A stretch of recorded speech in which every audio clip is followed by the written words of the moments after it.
Is that place? Is this place enough?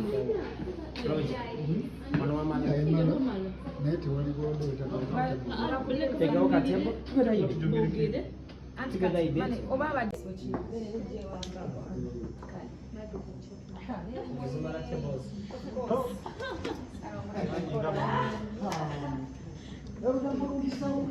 Zoni has said.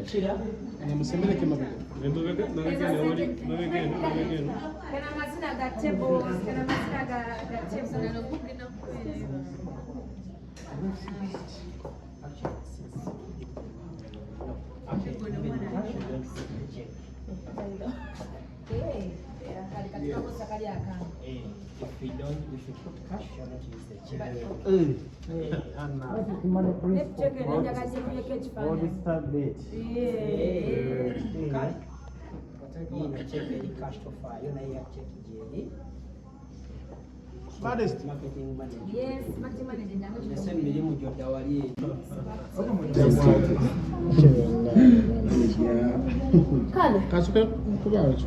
Kabasiko kwa kifaananyi demba. They meeting their front. So kwa vya hapo.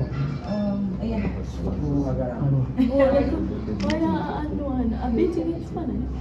It's kind seriously. Do one eh?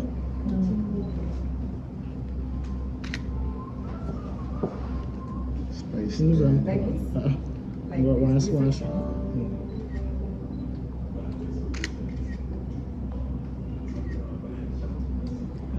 It's about one.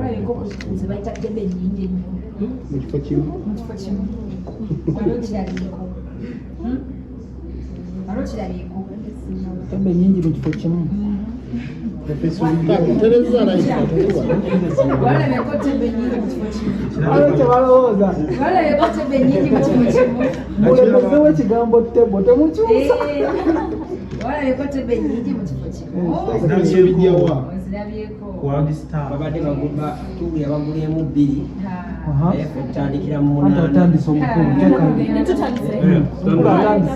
6 tables, 18 million. There's not a big down. That's 6. So we're gonna get big. bwe zonna zoyaga tukuwa twagala ffe nga kampani tuwa tebo 8 batezikumala nga tukwongera.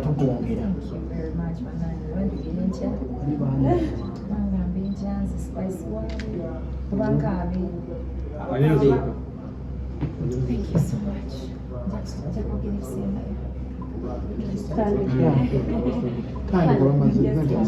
Yes, Spice Diana sayisa kulaba ku World Star Betting. Amanya Salongo Mugisha Joseph, Director World Star Betting. Tutambudde nnyo ne Spice Diana mu shows zonna ndowooza katuli myaka ng'ena tutambulira wamu naye era twakusuubiza nti buli mulundi w'oteekayo show ffe nga tugenda kuba naawe newogamba show zikola emirundi 2 oba 3 mu mwaka weetuli naawe era leero twagala tuguleyo tables 8 oziwe abantu ba Spice Diana diehards ffe watusabye tujja kugula endala ku mulyango naye twagala miliyoni 18 oziwe abantu bo bajje ku tables Spice gadget? Naffe twagala kukola olunaku bikompola naye zino ssente ziva mu bakasitoma kusimba zino ssente sifa bazikola tulina bakasitoma baffe ababetinga online on our websites zino ssente mwe zivudde kino tukikola on behalf of our customers okulaba nga tukusponsoringa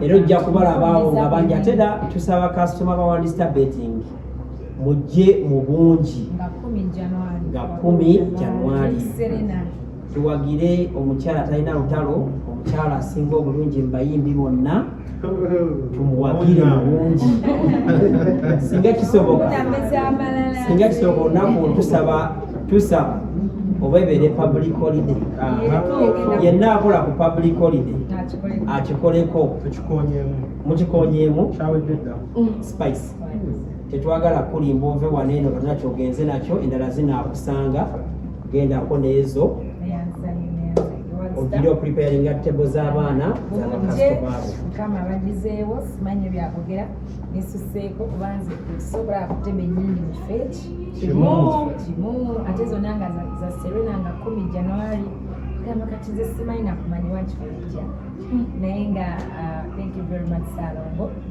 besunze nnyo olunaku olwo njagala bateeka wali ku mwanjo ne bafaani bange mbadde ngamba nti ne bannamawulire bangawuliko tebe emu kubanga kati zino tebo zonna empitirivu zonna z'abaspice gadgets ate ne bamawulire namu baspice gadgets so bambi mwebali nnyo mwebali ddala mwemule okwagira World Star Betting kubanga naye ddiriza ate era nga Salongo bagambye nti nze nzijukira first concert yange yasookera ddala nalumba World Star nga nayigira office eno teyali wet by then naye kyolina omanya banyaniriza ne bampa ne ssente zenali sisuubira sponsorship naye ate tuzze tukula enkolagana kati ate ku luno bagambye bugambi ate kade kyatebuka tukilalule bulaluzi so mwebale nnyo mwebalire ddala balinze nga 10 January bali mu maaso Spice Gadgets manya tuli blessed nekituuseewo singa tufuna abalanga bataano bakolanga nga World Star bwekoze koloza tugenda kugalawo ya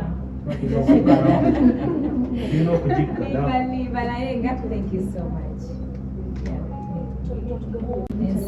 number nze bampita Sheila World Star Betting Marketing Manager mpita aba World Star Betting fans please mujje bafanzi ba Spice Gadgets please mujje tubagulidde tuweereza abakasitoma baffe kye batuwa bulijjo you come and support Spice Diana omuyimbi omu omulungi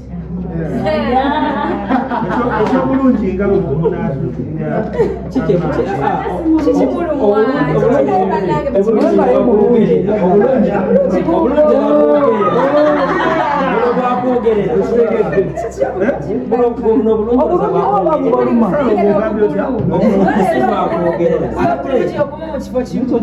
afuna bingi werungi ofuna bingi kitaleka kinyankole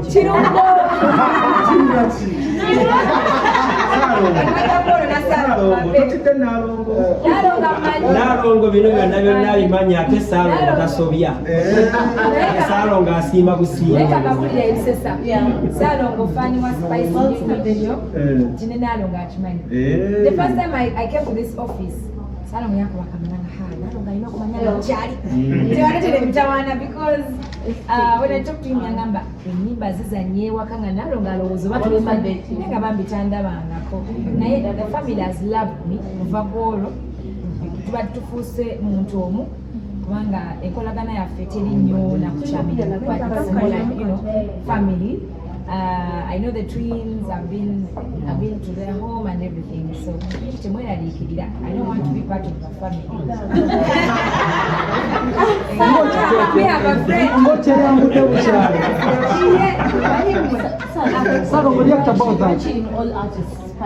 friend. Spice Diana. Kuja actually Spice Diana nti yomuyimbe yajja ku office. Ngwede office emufiringa. Nti office babanga ba playinga nyimba za Spice Diana.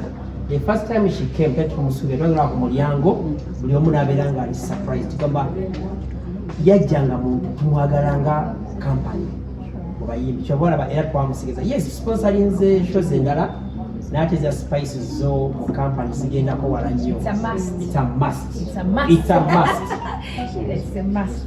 Yeah. Oh, okay. Omukulu. Era wali we mbadde nzijalwa kuba ensonga Spice asose zeeyambula. Essente nyingi. Oyina muyimbi gw'olumya. This is too much. Tetulina muyimbi nagwe tulumya. Wabula sente nyingi tuziwoono kulumwaye kennyini. Manyi sente nyingi ziruma. Tuziwoono kubanga abisaana. Hawala otegede abisaana. Actually tumuwadde na ntono kubanga zino za table. But Spice onna wofunira obuzibu tubale n'enkolagana nyingi ne Spice even time twagiwe bintu bya COVID Spice was there like Spice kyonna kyoyagala tukikuteekamu tulabe Salongo yamulyako nengatte kuba show. Kati kojja kuddaawo gambe mu center abadde. Nalongo ogenda kujja nayo ku Kivulu. Nga tuyagimanyako. Nalongo ogenda kujja nayo ku Kivulu. Nalongo ajja kuba ku Kivulu, aba my staff members bagenda kuba gye bali, ate ku ttebe ezo tebaliiko. As a company tugenda kuddamu tukugule tickets ku mulyango ne tables. That is for the fans.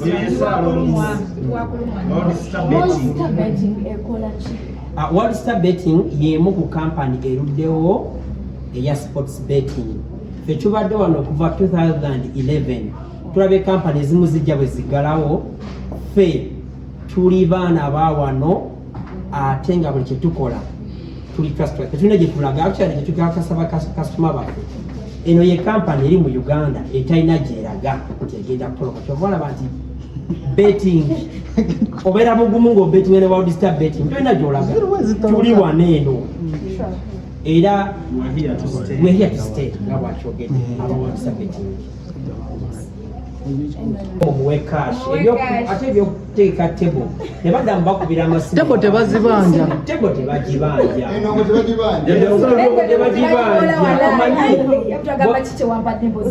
Bw'ojja mu ndongo nga bakubanja tonyumirwa, naye bw'ojja mu ndongo ng'ogisasudde cash oginyumirwa.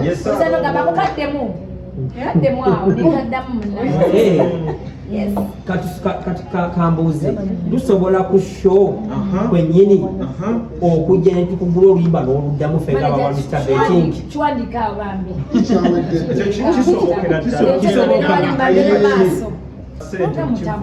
Sente zo zibaawo si za kwewola. Sente ate ku Serena waliwo security. I'll tell my team to come with enough money. Buli abetinga n'awininga bamusasulirewo. Bongere okuwagira. Abantu beyagala mali kirungi nnyo noweyagala ng'olinamu ettooke mu nsawo. So kuola bakasitoma baffe ba World Star Betting tugenda kuba ne table esasula cash. Ozijja bwe tukuwa cash we shall have money ku Serena. Ate ne mu shows endala tugenda siga tugenda naawe. Ogenda kugula n'ennyimba. Ennyimba ish. Olwayimba ku EP yosagula ennyimba.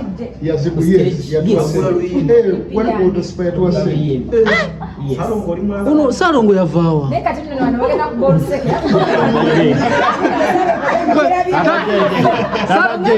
Salongo